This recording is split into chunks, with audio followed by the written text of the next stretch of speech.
Oh, yeah, it does work. Okay, hello. Hello, everyone. I think that we will start now. Thank you so much for coming. What we're going to do today, I think, is just, we're basically going to each talk for like maybe 5 to 7 minutes to introduce the topic, and then we're hoping that it's going to be a discussion because, I don't know about you guys, but I think we're all freelancers. We're all very exhausted by covering migration and feeling a bit disenchanted and really want to hear other people's opinions on this as well. So I'm going to introduce the people who are here. First beside me is Tanya Karas, who's a US immigration editor with Pure Eyes the World and has been managing editor for Refugees Deeply, which is a news website focused on refugees and forced migration. She's also worked in Greece, Turkey and Lebanon between 2014 and 2017. And Caitlin Chandler, who's a journalist based in Berlin who covers long-form and investigative stuff.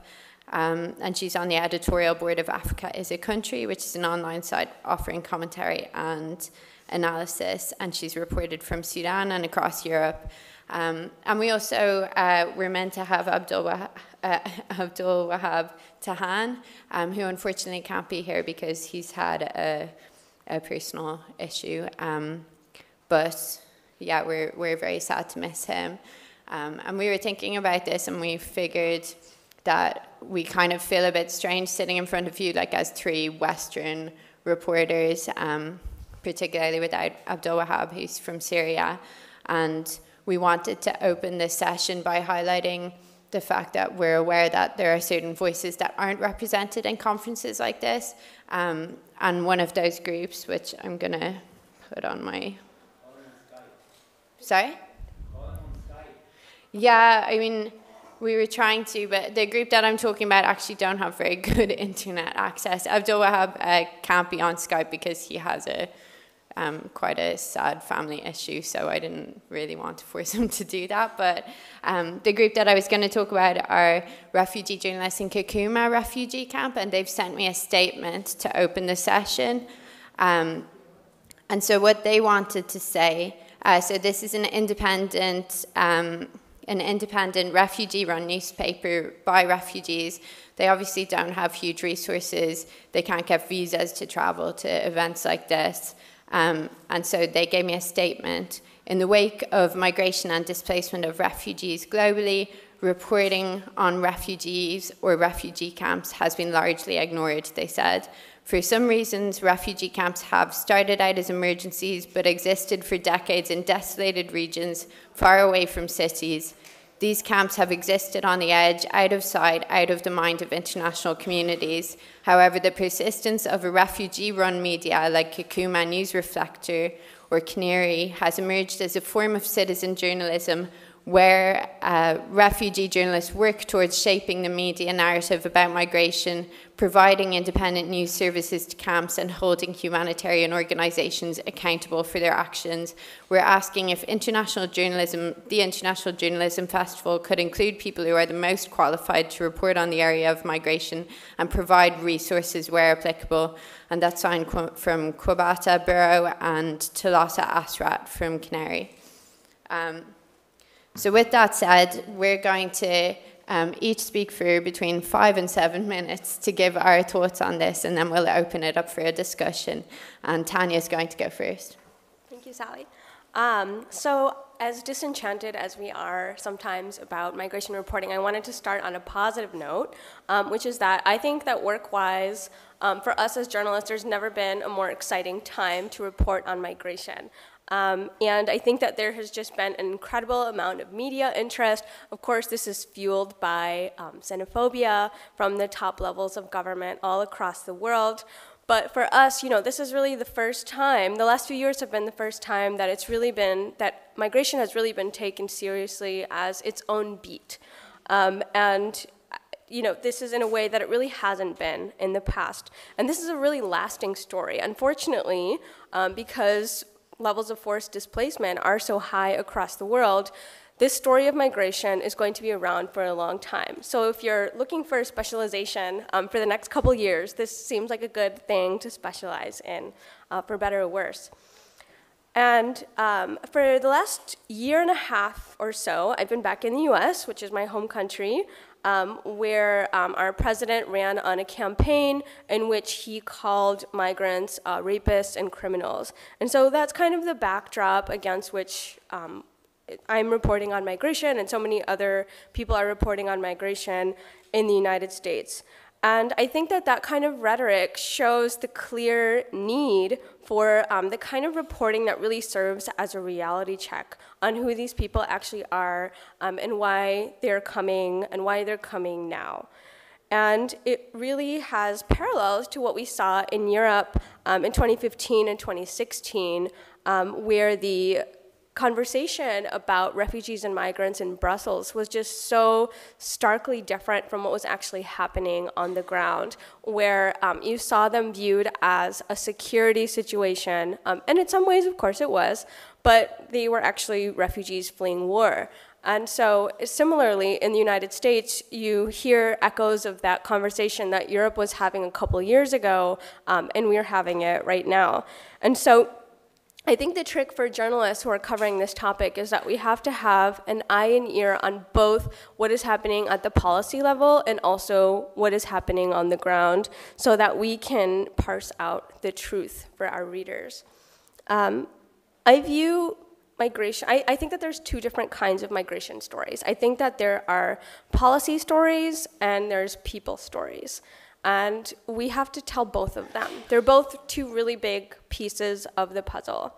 The trick, though, is that when we're doing these policy stories, it's really important that we not lose sight of the people that we're talking about. It can be really easy to sort of slip into what I think of the vocabulary of dehumanization. And you hear that a lot, especially when you hear people, government representatives speaking. So they might use words in the United States, they might use words like illegal alien. I mean, how much more dehumanizing can you get by calling a person an illegal alien? And so we have to use words that remind our readers of these people's humanity. We also hear that we are experiencing a national emergency. The president has declared unilaterally a national emergency. And so when we're writing, we have to be really careful about, is this actually an emergency? Is a few thousand people per month at the southern US border an actual emergency compared to numbers that we have historically seen, compared to the 5,000 people a day that were landing in Lesbos in Greece in October of 2015? This is not an emergency that cannot be handled. And so I think the trick is putting these things in perspective for our readers. And, of course, we have to report on what the president says, we have to report on policy, but we also have to put that in perspective. We're dealing with a situation in the United States where we have a president with 60 million Twitter followers, and he's characterizing this as a security crisis when it's actually a humanitarian situation. And so, insofar as it might be a crisis, it's a crisis because of the way that we've handled it and the infrastructure that we have built in the United States to handle migrants, which is in a very sort of militarized way that doesn't treat them as if they are in a humanitarian situation. Most of the people coming into the country right now are asylum seekers. We've never seen this high of a percentage of families and children coming into the country. And because historically we've seen people who might come in as seasonal laborers and they go in and out. And so our infrastructure just isn't built for the kinds of people that are coming in. And so insofar as it might be an emergency, it's because of how we have tended to treat this issue. And that's where the need for nuance comes in. And I really believe that our job as journalists reporting on migration is to convey nuance to our readers. It's super easy to just pass these off as, faceless aliens. That's the easiest thing you can possibly do. That's the easiest possible way to report on the narrative of unauthorized immigration. It's a lot more difficult to explain to people that these are asylum seekers and that seeking asylum is not a crime under US and international law, and that migration itself is incredibly complicated. There's so many different shades of gray. There's many illegal things that might occur on the way to seeking asylum, which is ultimately a basic human right. And it's a lot more complicated to tell that story than it is to just say like, oh, these are illegal aliens coming into the country.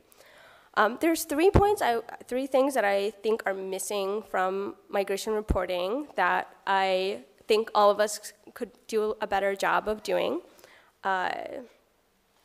Better job of reporting on. So the first one is, I think we could all do a better job telling these bigger picture stories about the root causes of migration. And the biggest one that I feel like we aren't talking enough about, that is just now starting to be told, is the story of climate change and how that is behind so many recent displacement situations. So if you look at who's coming into the United States now from Honduras and Guatemala, a lot of these are farmers who are no longer able to use their land. And so they're not just economic migrants because they're coming into the United States seeking work.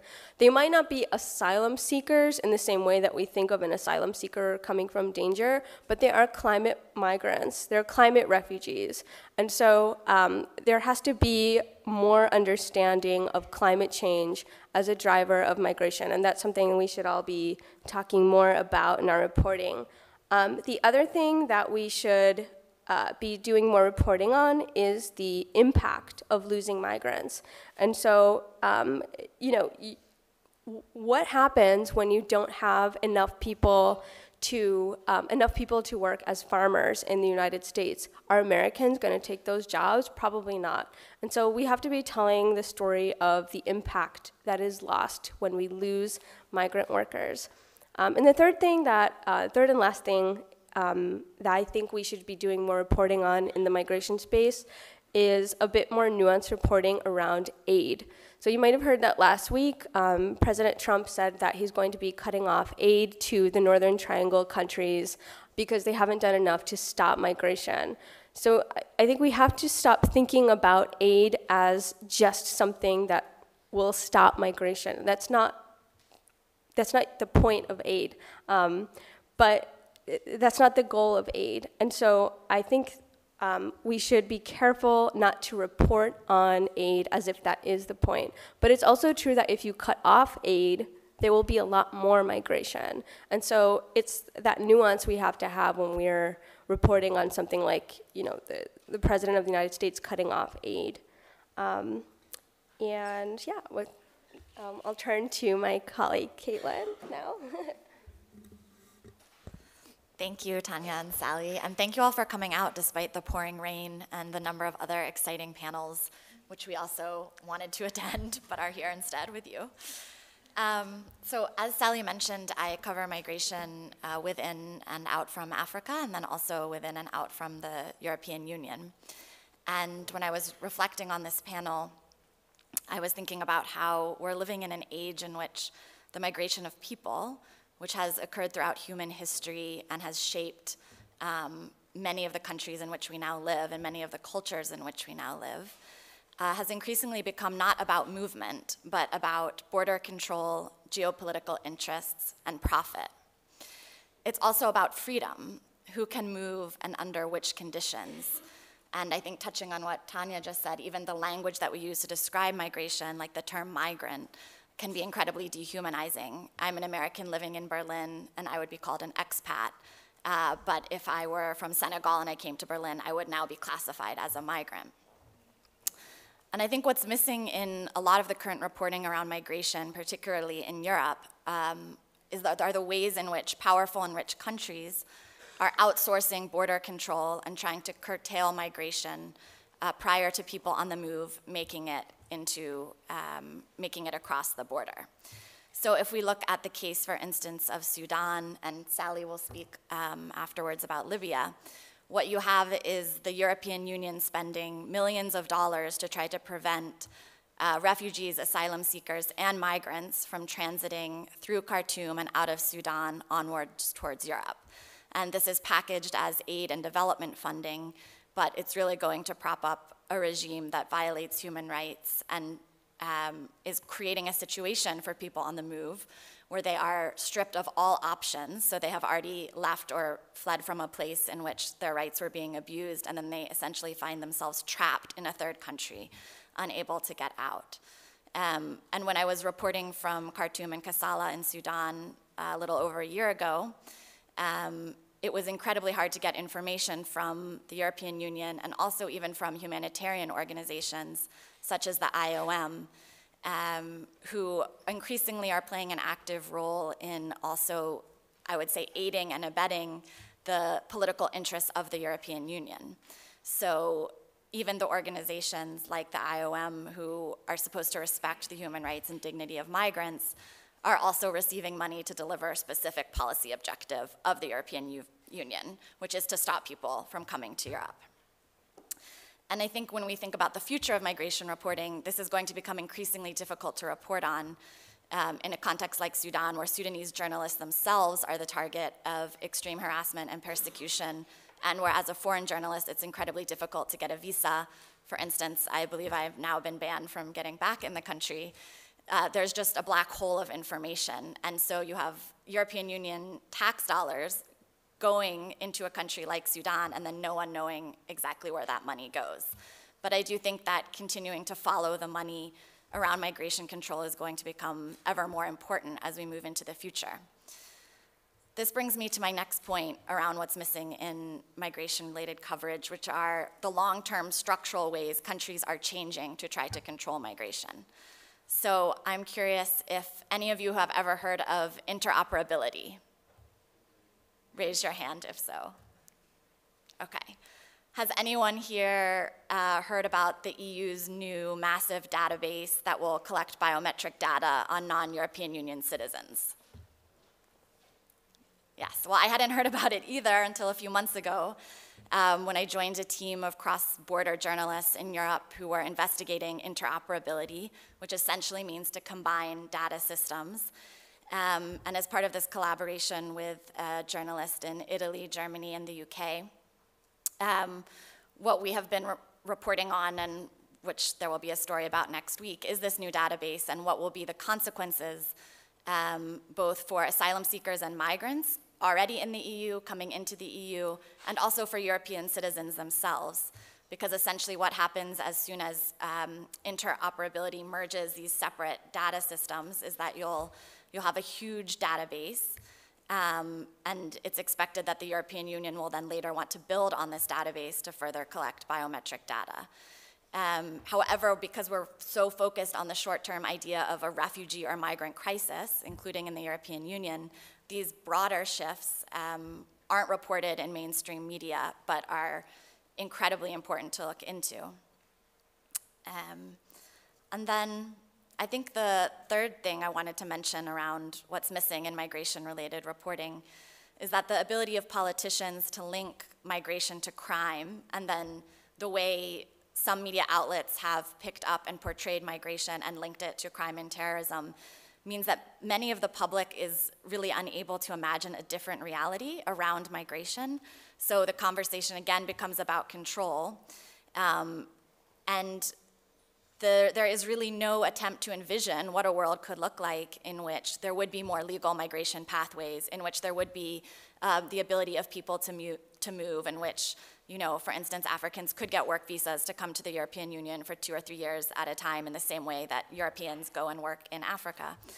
And I think we have a responsibility as journalists, not just to cover the crisis and the human rights abuses, which of course is also very much our responsibility, but also to be introducing into the public dialogue the ways in which there actually are political solutions to migration and the ways in which our society could be structured differently.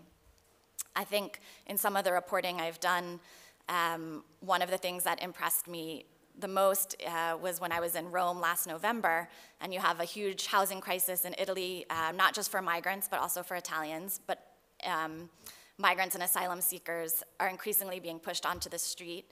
But what you have in Rome are some very well-organized squats where people have been running communal associations, providing basically all the services of an organization, but without an actual organization or without anyone supporting them. And some of these squats vary in condition, and I'm sure the Italians in the room will be familiar with some of the more notorious ones, like the penicillin factory, which had really terrible and shocking conditions. But there were others I visited where people had occupied abandoned buildings, like an abandoned hotel in Rome, and created almost like a new community or society within that. And I think we can look to these kinds of self-organizing as potential ways to inform a different future. Another thing in Germany is around how churches have been fighting deportation cases. So the church sanctuary movement has been taking in asylum seekers who the government wants to deport and actually preventing them from being removed. And then I just wanted to end on a quote from a Cameroonian political theorist and philosopher, Achille Mbembe, who said, who writes a lot about borders, and who said, "But what politics do visions of apocalypse and catastrophe engender, if not a politics of separation, rather than a politics of humanity?"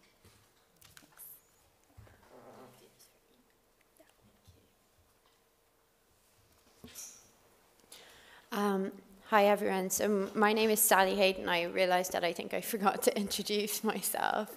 And I'm also freelance, and I'm going to talk very quickly through two stories that I kind of came across in my reporting that almost, I'd say, came to me rather than I decided to do. And then I'm going to talk about, again, what I think is missing in migration reporting and what's important.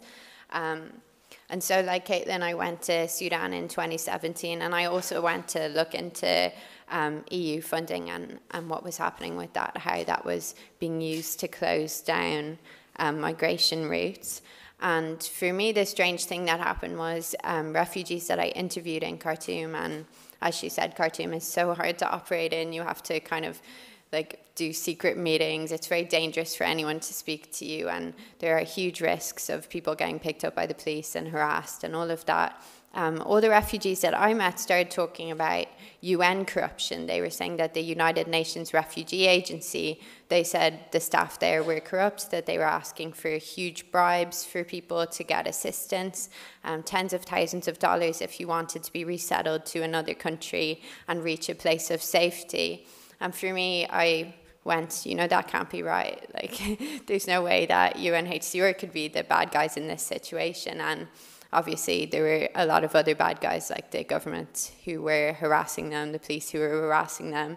And I gathered testimonies and basically pitched this story and worked on it kind of on my own, on and off, for about 10 months because I couldn't find editors that were necessarily interested in it or who believed it. And eventually we did publish it in Iran News, which is now apparently called the New Humanitarian. And 2 days after this report came out, and I had gathered a lot of allegations at this stage, UNHCR suspended resettlement from the whole of Sudan, and they had already launched their own investigation, and that's actually still ongoing. I believe resettlement is still suspended.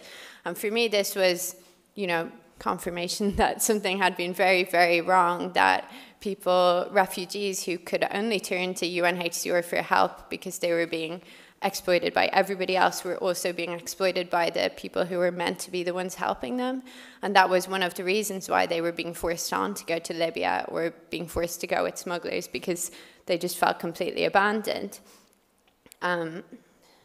And then the second story that I was going to talk about was Libya. So a few months after my Sudan story came out, a lot of the refugees in Sudan would have known about my reporting because of the reporting I had done on this and because they knew about the corruption investigation. And one of them had a brother who had gone to Libya, who was in a detention center. And if you know, people are trying to get to Europe, and the EU is funding the coastguard to intercept their boats and bring them back to indefinite detention in these pretty horrific centers. And I didn't really know that much about this, to be honest. I mean, I knew, like, I read about it, of course, but I didn't know as much as I do now. I started getting messages from someone saying, I'm a refugee, I've been abandoned, there are 400 of us, men, women, and children. We're surrounded by a conflict, we have no food and water, please can you get us help? And I was like, you know, I was in London, just at home, I think I was watching House of Cards, and I was like, there's no way this is real, like, this can't be real. And I looked into it. It took me about 24 hours, as you can see here, to realize that this was an actual real situation. I got them to send me GPS locations, selfies. I spoke to people I know in Tripoli who confirmed that there was a conflict there. I contacted international organizations. And eventually, being a journalist, like, I'm a freelancer, I don't have a definite way to get anything published. And I was like, I need to get them help, I'm just going to tweet it. So I started this kind of Twitter thread that still hasn't ended, where I just started sending the messages that I was being sent, or started sharing them, sorry. And that, I think, pretty much went viral. Like, I think it's been viewed now 3 million times. But for me, that was shocking because these voices hadn't been heard. And the amount of people who contacted me saying, we don't have this information, we don't know what's happening to these people, everything is being done to shut them down and make sure that we don't hear about them. That was really shocking. So that brings me on to what's missing in migration reporting, and I have 3 things that I want to mention.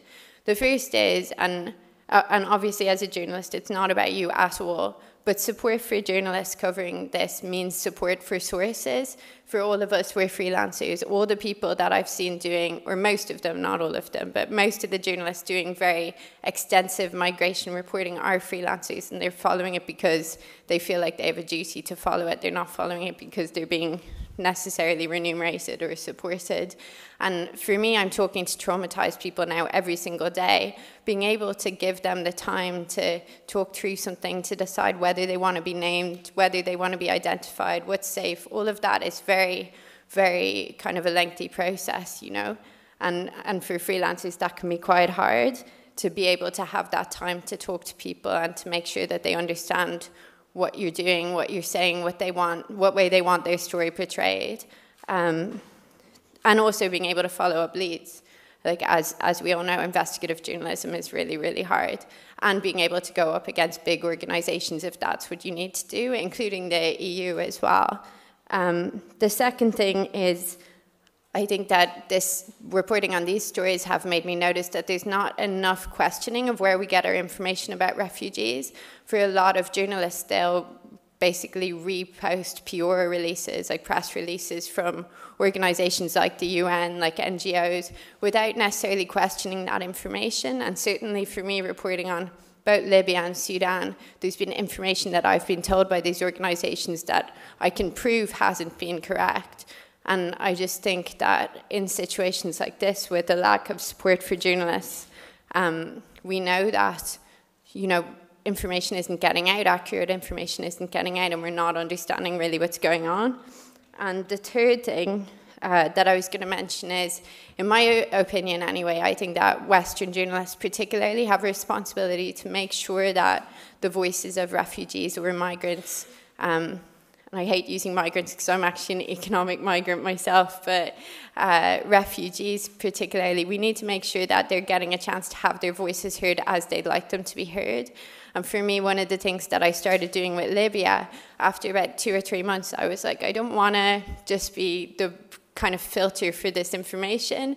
I want to make sure that people can also say what they want to say. And so I've been helping refugees publish op-eds in newspapers like The Guardian and the New Statesman magazine. And I want to do a bit more of that when I can. And I also, in London, work with the Refugee Journalism Project, which is a great project that helps exiled journalists restart their careers.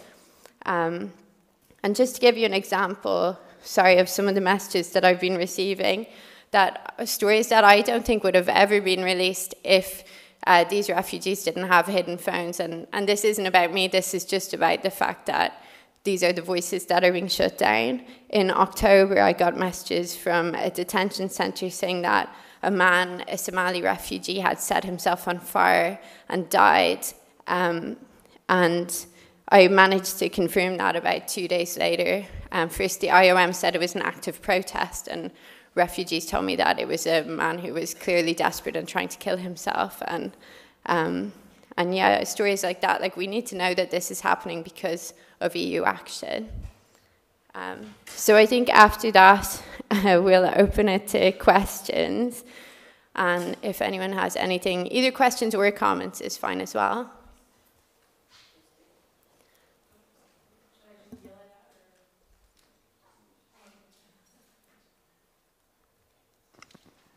Thank you. Hi, my name is Linda Thompson. I'm a Belgian freelance journalist. It's really great to see freelance journalists on this panel because I do think we face unique challenges. I write about corporate tax and social justice, and one allows me to do the other. I think you can guess which one. I was wondering if you could give some tips as to how you are able to sustain yourself financially doing migration reporting. Do you try to sell stories to multiple outlets? Are you reliant on grants? Or do you do commercial writing on the side? What tips do you have so that more of us can do migration reporting as freelance journalists?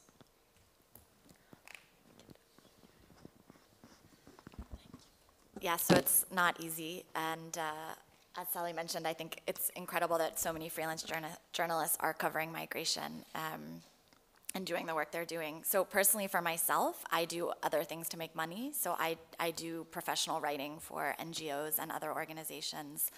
And then I pursue these long form and investigative projects about 50% of my time. So for me, that has worked well as a setup. And then I also apply for grants and fellowships to fund any travel or particularly for this most recent project looking at this biometric database, I applied with a group of journalists for a cross-border journalism grant.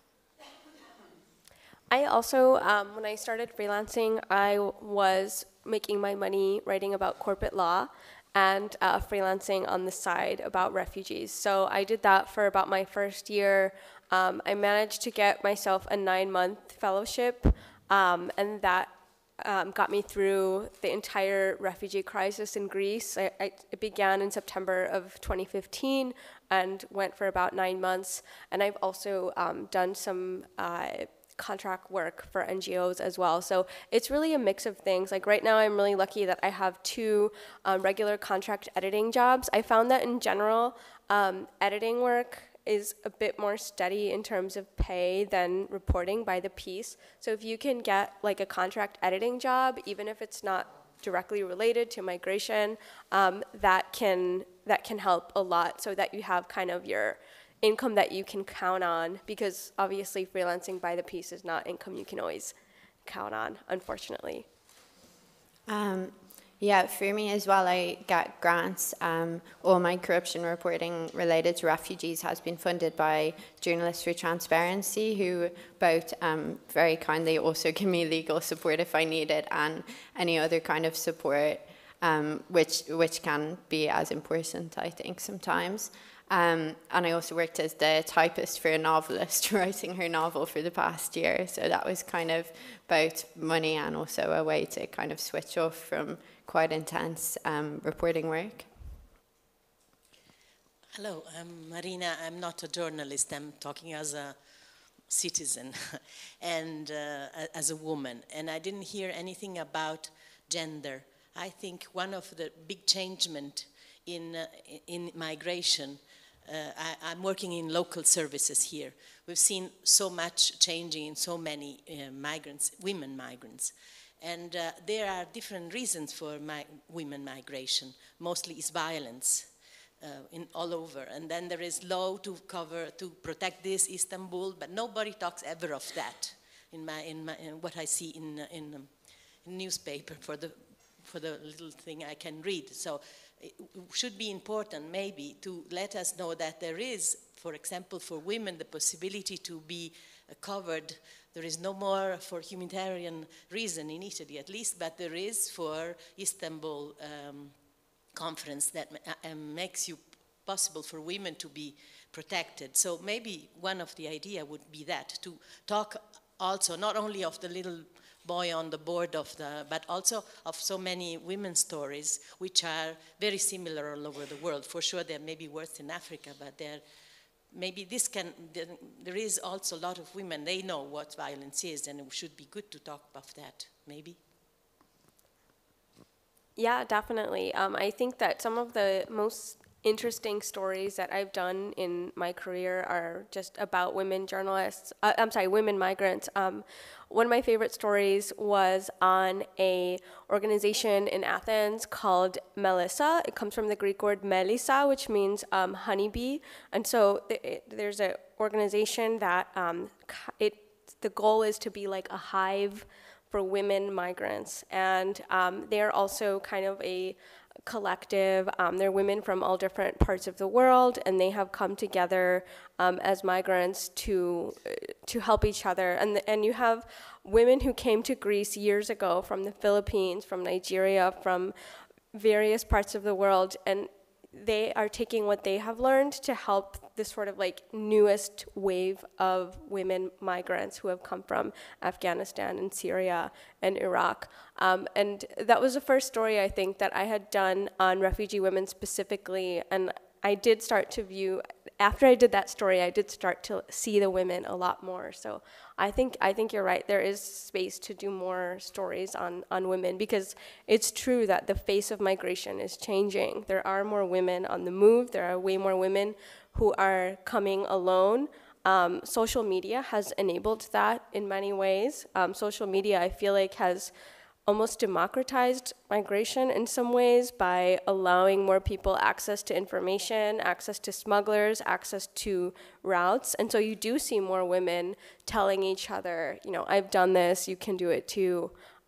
We're seeing it now with women escaping Saudi Arabia and other Gulf countries. That's all being arranged over WhatsApp and Facebook and social media. So I think you're right, there's more space for women's stories.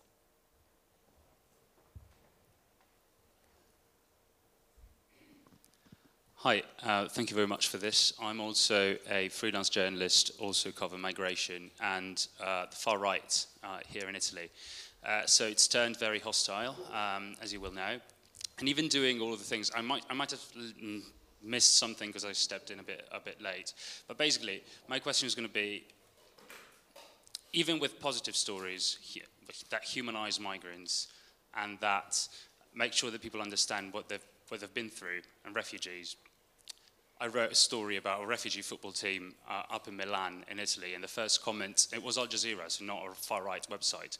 First comment was something like, they should play water polo instead, which was brutal. Or, you know, something like that. So, like, I'm a bit helpless. What do you do in such a hostile environment, such a hostile place? It seems like people really are, I mean, there's no chance of like actually making them look beyond what they say. You got any tips?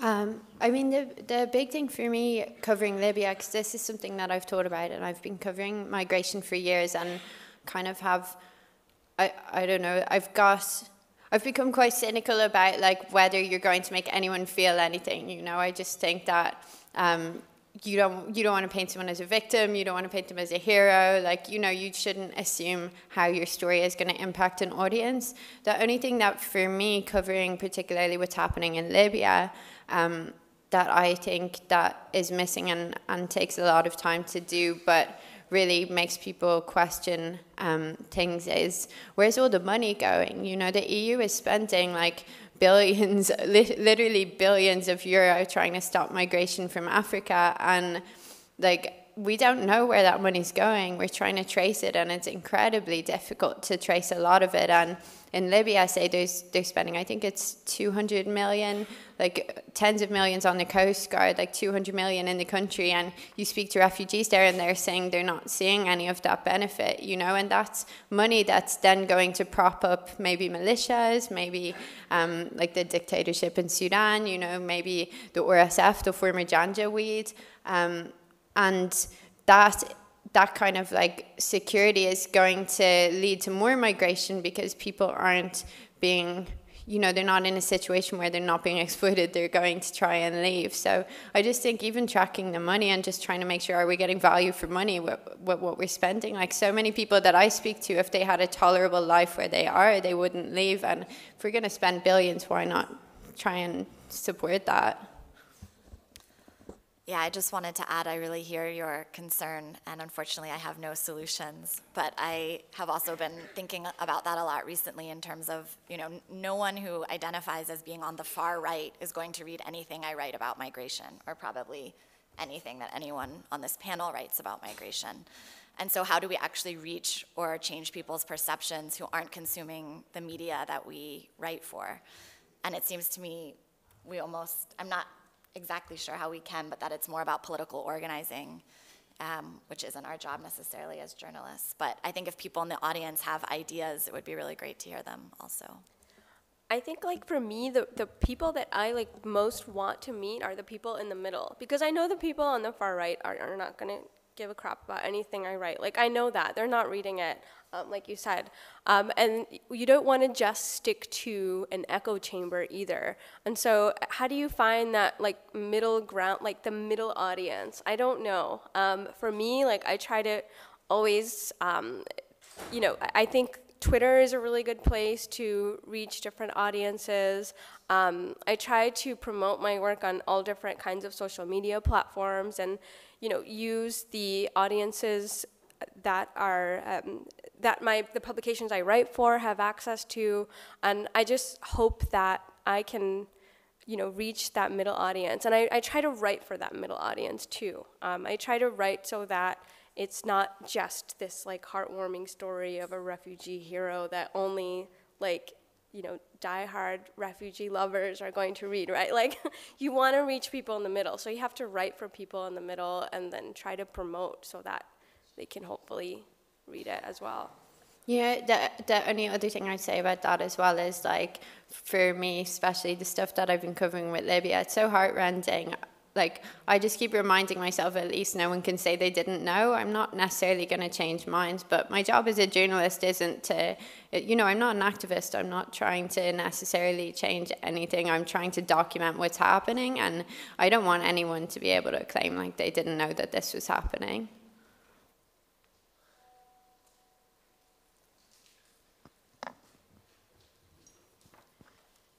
Hi, I'm Bernarda. I'm a journalist from Ecuador. I wanted to ask you more, you sort of talked about this, but I wanted to ask you more about the language that we as journalists use when covering migration. For instance, in Ecuador, we have a lot of, because of the humanitarian crisis in Venezuela, we have a lot of Venezuelan migrants coming to the country, and I see a lot of the coverage in the media is, for instance, headlines that say Venezuelan kills or Venezuelan steals from a cab driver. And this sort of encourages or even incites more xenophobic comments. And I wanted to sort of ask you how you tackle the language and what kind of language you use when you're covering migration to avoid us being sort of the ones that instigate xenophobia. I think you mentioned, obviously, not to use illegal aliens in our reporting, but what other language can we use? I think the Venezuela crisis is particularly interesting because there has been some disagreement over whether to call them refugees or migrants. There is a bit of disagreement on that.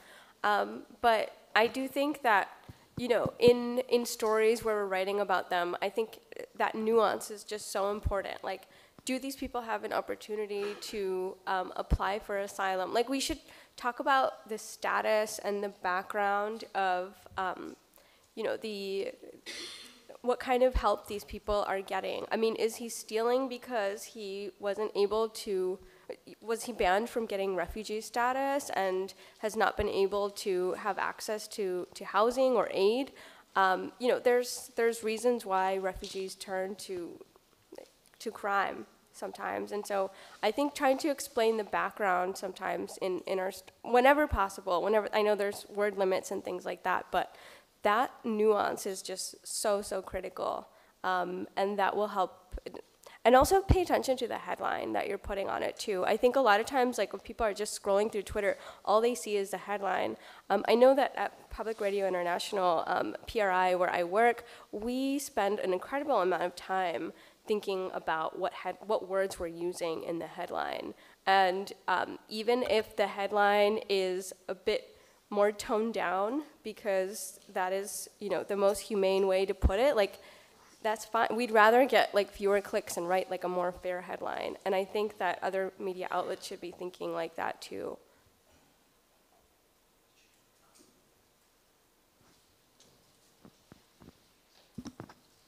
Hi, this is a question, I guess, for Sally, but also for the other two. I'm really interested in what you said about the importance of getting refugees and migrants and asylum seekers' voices out without the filter necessarily of going via journalists. And so I was wondering if you could talk a bit more about the process of, you mentioned that you'd been helping some people to get op-eds published.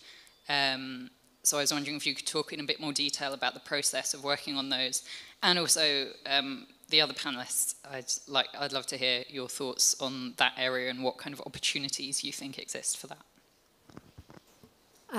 Yeah, sure. So for me, basically what I did was just ask. So as I said, I'm in touch with a lot of people who are currently detained, and they basically, a lot of them will kind of use a phone under a blanket, it's like a hidden phone. They always message me like late at night when a guard might not see them. The phone will get confiscated if they're caught talking. And basically what I did with both of those is either I'd been talking to both of them I had been talking to for months, so I had already collected, they'd occasionally just send me like a load of thoughts on something, and then also I asked them questions. So I just said, how do you feel about this, or what was it like when this happened?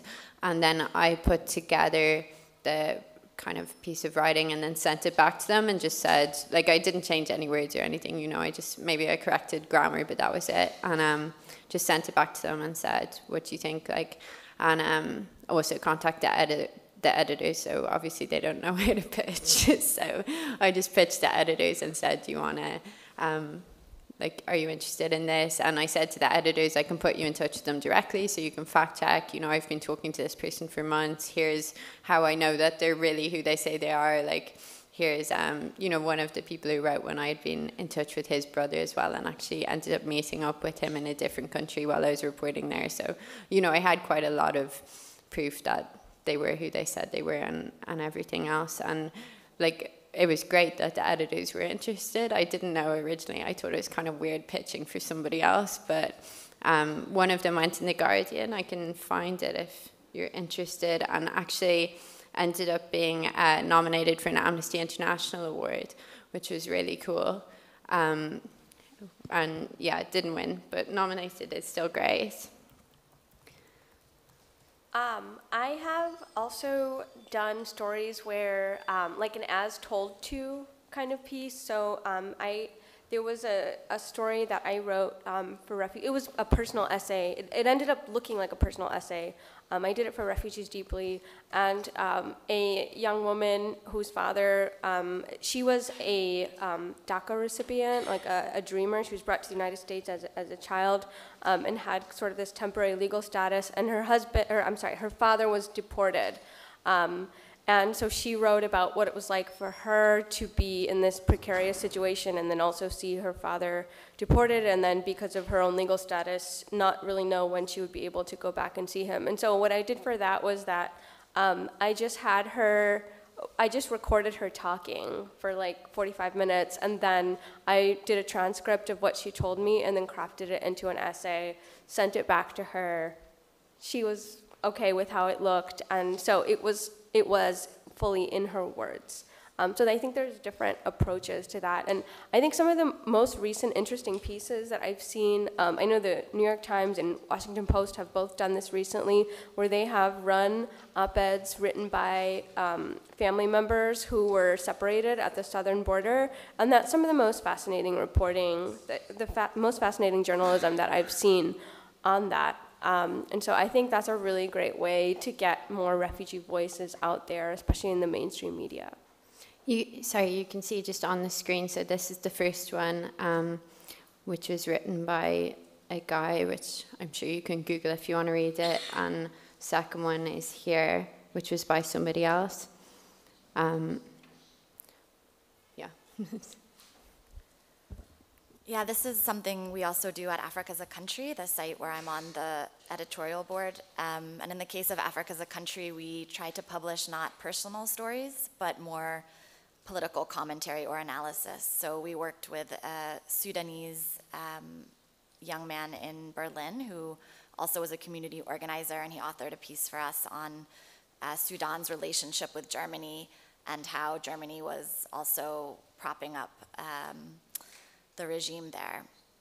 And in the case of Africa as a Country, we have people who reach out to us with submissions directly, who are from refugee or migrant backgrounds, but also with social media now, it is possible to identify people who are active and reach out to them. And I think it's really important as a journalist, also when you go into communities where you have this power differential, to always offer that as something you can do when you meet people who are also writers or journalists and may just not have the platform, or who are doctors or may want to do an op-ed or an article themselves. Connecting them to editors or media outlets is incredibly important.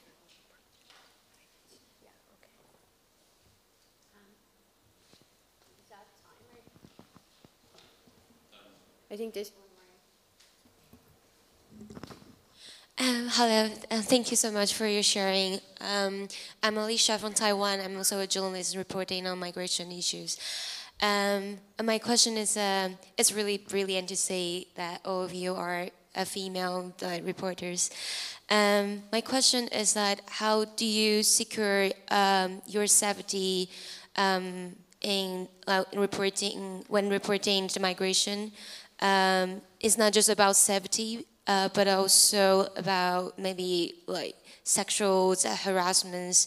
Because when I do reporting, I really encounter face these kind of situations, and especially like in Libya or this kind of like more the place that have more conflicts. How do you secure yourself when doing report? Yeah, thank you. So I really recommend, if you haven't checked them out already, looking at the DART Center's How to Report from a Crisis Zone training. I did this training in October, and it includes a section on personal defense and sexual harassment prevention. But there's also a variety of hostile environment reporting courses that provide scholarships to freelancers. And I think taking one of these is the most important things you can do, because you gain access to not only tools and resources, but also experts that you can contact in a crisis, as well as a network of other freelancers. So before I go to a certain context, I'll reach out to other freelancers who are there recently to try to get information from them. I'll do my own risk assessment, trying to identify what is the likelihood of different events occurring. And this can be done with a form, so it's not a very complicated methodology. It's just learning sort of how to think in terms of a risk analysis framework. And then you can do things like putting in place an emergency communications plan. It depends on the specific context, but staying in constant communication with someone who knows where you are at all times, having a geolocator or a way to communicate if you're outside of mobile phone coverage. There's different techniques depending on where you're reporting from. And I'm happy to talk to you more after if helpful. I was just going to say, I try not to report alone. I always try to work with somebody else, even if it's just me and the fixer. I mean, the fixer should know the context and be able to tell you sort of what kinds of things to expect. And I also try to look at the population of people that I'm reporting on. So for example, if I'm just in a camp and the population of the camp is primarily male, that might not be somewhere that I want to stay past a certain time of day after sundown. But if it is a different kind of camp where it looks like there's more security, more people around, maybe more women, then that might be more okay, and somewhere I would perhaps go back alone if I wanted to spend some more time building their trust on my own without the translator there. So I think it really just depends on the kind of situation, but definitely try to get as much information as you can beforehand. I think they're saying that we have to finish. So thank you so much again, everybody. Really appreciate you coming out. And yeah, I think we're all happy to talk after if anyone has questions.